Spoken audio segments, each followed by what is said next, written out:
Hey guys, just sitting here pondering, thinking, as the world around us lessens and simplifies, what is truly left?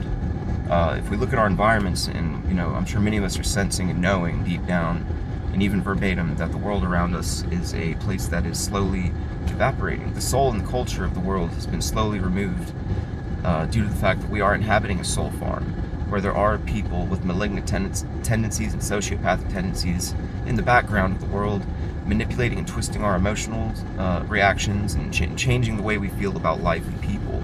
It's a phenomenon that is so tragic and heartbreaking ultimately that it's really hard to speak of. Silence begets silence, and that's a trend that will just continue on, reinforcing the Mandela effect that we are all going to ultimately receive unless we are enlightened and in the know and feel the need to spread the word and share the sentiments, because nobody likes to be the bearer of bad news, but I feel the need to, and I'm sure there are others like me that feel the need to point out the problems and the inconsistencies in the world so we can try to connect some dots, because I sense that there are many tragedies and many things that have bereaved many people that are going to ultimately result in a decline in their life. They won't be able to live life normally like they were because of this type of interference that they've been silently suffering from. And many people, in many cases, have become not only victims, but victimizers. So it's a terrible trend, and it's a lot of shame and guilt that a lot of narcissistic people will never want to bring up. They're just never going to include that version of history that paints them as anything but an upstanding citizen. There's so many wolves in sheep's clothing. It's the duality and cognitive dissonance alone is mind-blowing to me that many of us are enduring this. I see things fully and clearly and have for quite some time, but many people do not and have not been. And they're slowly breaking out of this trance, and they're seeing things clearly, and it's quite terrifying to have to exist in a world where you have to uphold a certain level of being disingenuous. Like, I'm not an evil person, I'm certainly not lying, but I do have to hide my emotions too much for comfort anymore. So that should explain why I do what I do.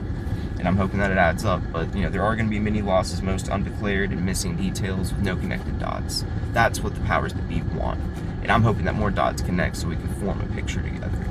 I believe that there will be rapid changes and sudden awakenings that will startle and alarm those who fail to realize this as the spiritual phenomenon that it truly is. There's more to this picture, and the devil himself doesn't want you to dig for that meaning to find it, because it will give you hope to live. So remember that the surface level of the world is never going to make sense or sit well with any of us who are of reasonable intelligence. We're going to have to dig deeper and not be scared of what we find. We need to become enlightened, not frightened, basically. But harming other people and the lack of observation is a normalized trend now.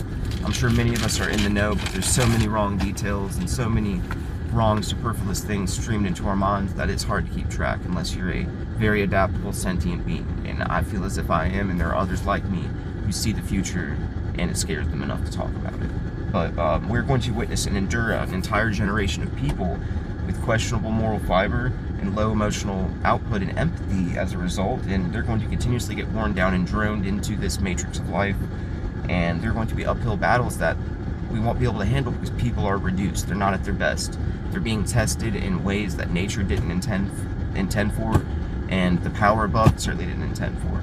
So just remember, the more that we learn about human society and the truth behind the falsehoods that we have all been forced to accept, you will yearn for that simpler time that is free of such headaches and contrived interference, less technological interference. I think we're going to see a new earth in our time, in our lives, and it's not going to be handled well by the masses who have been spoon-fed bullshit and conditioned into the wrong thing as they awaken to the spiritual nature of the lives that we are all living. This is all temporary and a test, and if you don't view it as such, then you will fall behind and get left behind. That is a simple fact. Look at the facts, let it all sink in, and remember that there's more than what you know. Faith is belief in things that you can't see, so you're going to need to reach for that, and that's why I'm still alive, because I have faith and belief. I've lived through a very demoralizing, patronizing position in life despite my mental ability and my potential that I know I have.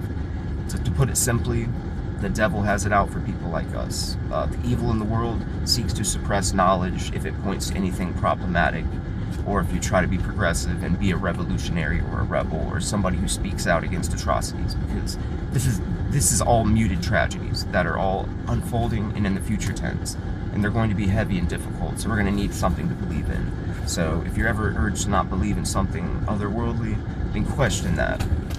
We all need something to believe in, ultimately. The human condition itself has changed, and there are many toxic cycles and patterns that are difficult to break because of this constant manipulation and interference.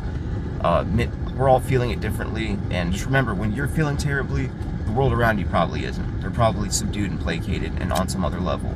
They're not going to quite get you. They are deliberately orchestrating the lives around people like me to create a false reality where there's no real people who can respond with emotion or reason, and they are hurdles and obstacles. So my goal at a certain point is to link up with the like-minded individuals in person. That gives us more power and rights. And once we prove some things to each other, then we're even more powerful in that right. There's more beyond the surface. We need to dig for it, and I think it will astound us once we do one thing that seems so simple but is so difficult, and we break that barrier together. I sense that you are out there, whoever you are, and we are going to link up and we will change things. I swear we have the potential within us. This is a very specific but vague message, and if the shoe fits, then I believe you should wear it and keep wearing that shoe, and don't let the soles wear out. You know what I mean? Let's go ahead and keep it moving. But most people are simply enduring a predetermined fate in their life because they don't seek the autonomy. They don't seek to do anything different because it's scary.